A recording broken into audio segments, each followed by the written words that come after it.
Porque ya tenemos la entrevista al juez Padilla. Exactamente, el doctor Ramos Padilla está en comunicación telefónica con Telediario 23 para poder hablar un poco más al respecto de este fallo que ha frenado por ahora la asunción de aquellos jueces que fueron señalados por el Poder Ejecutivo para ocupar cargos vacantes en la Suprema Corte de Justicia de la Nación. Doctor, ¿cómo le va? Aquí Karen, Gustavo y Pablo, los saludamos. Gracias por su tiempo y por atendernos. Buen día. Buen día.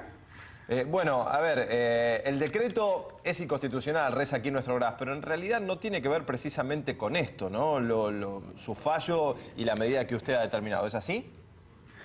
Lo que se dispuso ayer fue suspender los efectos, suspender provisoriamente los efectos del decreto de necesidad y urgencia dictado por el presidente y hacerle saber a la Corte que debía abstenerse de tomarle juramento a los ministros Rosenkrantz y Rosati designados por ese decreto, que ya son ministros, ¿no? Porque ya están designados. Ramos Padilla, quería consultarle acerca de su fallo. Algo interesante es que usted toma como precedente un fallo que tomaron los propios magistrados que actualmente integran la Corte Suprema. ¿Puede contarnos un poco cuál es el antecedente que tomó para fallar de esta manera?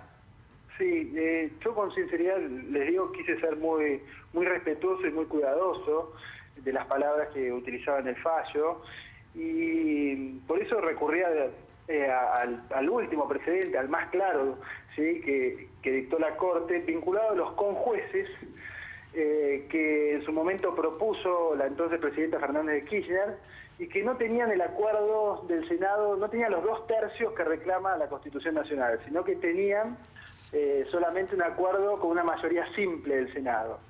Los conjueces son jueces que actúan circunstancialmente en alguna causa, pero la Corte dijo que ni siquiera esos conjueces podían actuar porque no se había respetado el procedimiento de la Constitución. Mucho más claro es si se trata de jueces que van a intervenir en todos los asuntos y ni siquiera, no es que no tienen un acuerdo del Senado con una mayoría especial, ni siquiera tienen acuerdo del Senado.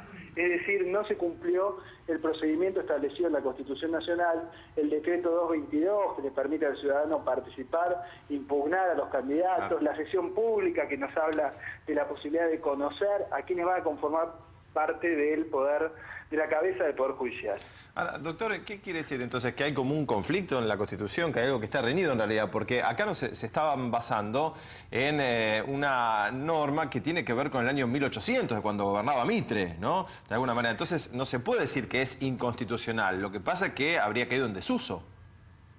Mire, a ver, los abogados, en principio, no podemos utilizar cualquier precedente para justificar cualquier decisión.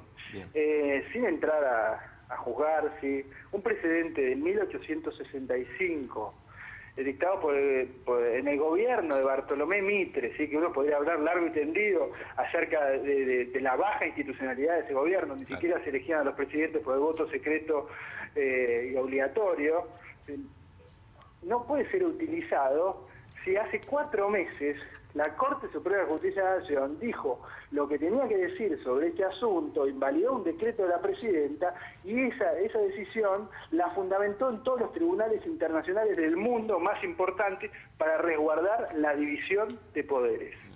La apelación que hace a esos precedentes o al artículo 99, inciso 19, que habla de empleo público, ¿sí? En mi opinión, sí, en principio aparece como equivocada porque el presidente puede designar en comisión a los que son sus empleados, al embajador que necesita acuerdo del Senado, o a un miembro de las Fuerzas Armadas que necesita acuerdo del Senado, pero nunca puede ser considerado un empleado un miembro de otro poder del Estado, y mucho menos los miembros de la Corte Suprema de Justicia de la Nación.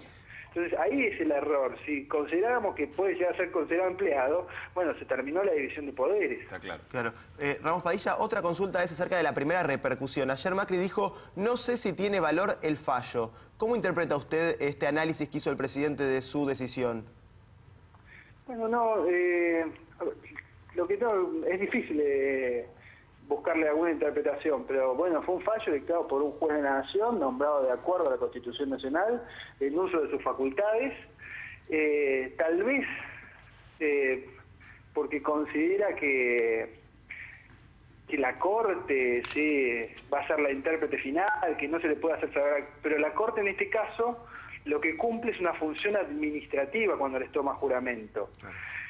Así que bueno, no sé, es difícil y no quiero calificarlo, pero a ver, lo que se trata es de respetar las instituciones, de respetar el procedimiento establecido en la Constitución Nacional y también de respetar las decisiones de los jueces. Doctor, vamos ahora a ese punto, porque claro, digo, hoy usted ha dictado esta medida y esto está suspendido. Entonces, ¿cómo va a continuar? ¿Qué sería lo lógico que suceda en los próximos días? Cuando de alguna manera también el Ejecutivo ya estuvo reviendo, ¿no?, su postura, porque tuvo varias críticas de muchos lugares. Uno entiende que esto va a tomar los procesos institucionales y republicanos correspondientes.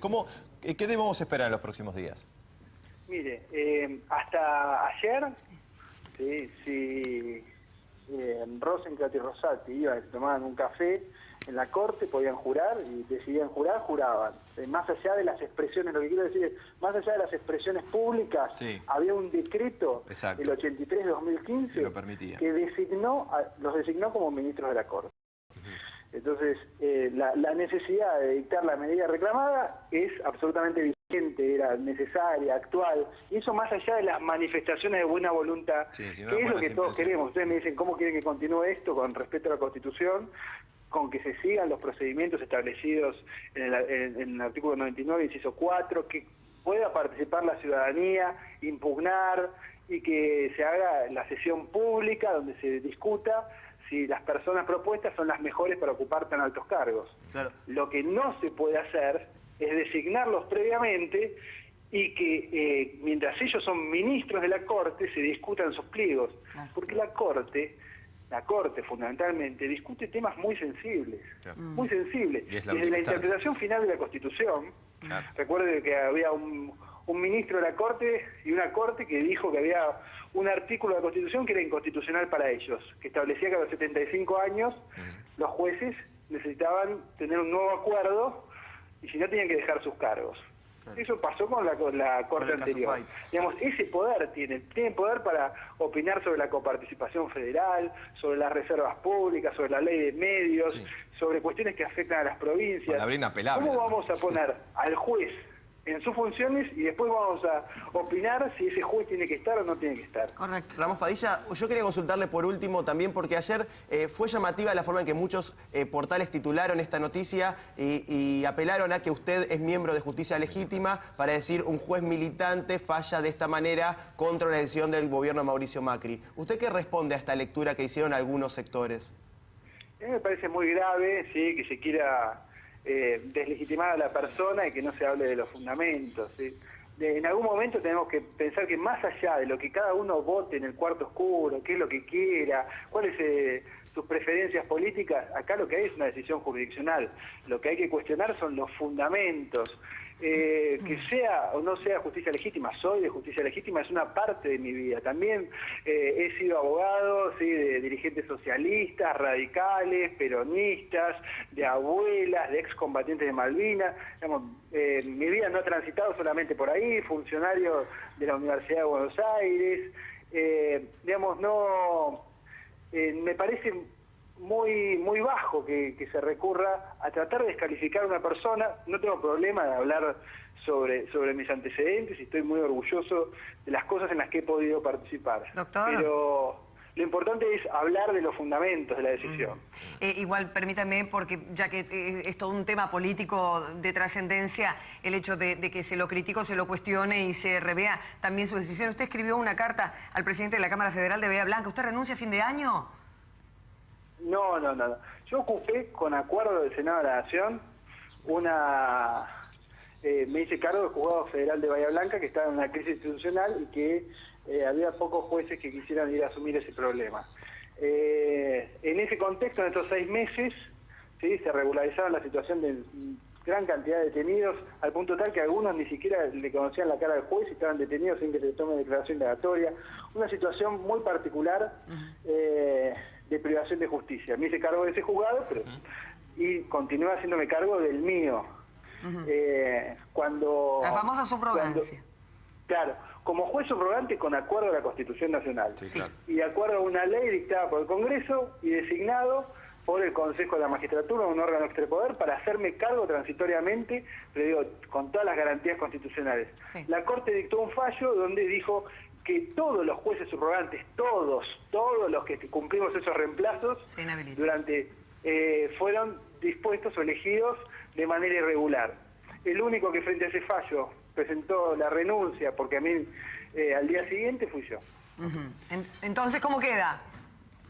No, sigo siendo juez federal de Dolores, donde soy titular con acuerdo de Senado. Perfecto. Después de un concurso. Lo de Bahía Blanca sí, renuncia. ¿Cómo? En Bahía Blanca sí, ya no. Bahía Blanca no. Por esa inhabilitación. Lo que quiero decir es que yo accedí, por las dudas, para que no haya mala interpretación, a mi cargo de juez federal titular, después de un concurso público, después de que el Senado me dio el acuerdo previsto en la Constitución Nacional, después de que el presidente dictó su decreto, digamos, con todas esas formalidades. Bien, doctor, le agradecemos mucho su tiempo.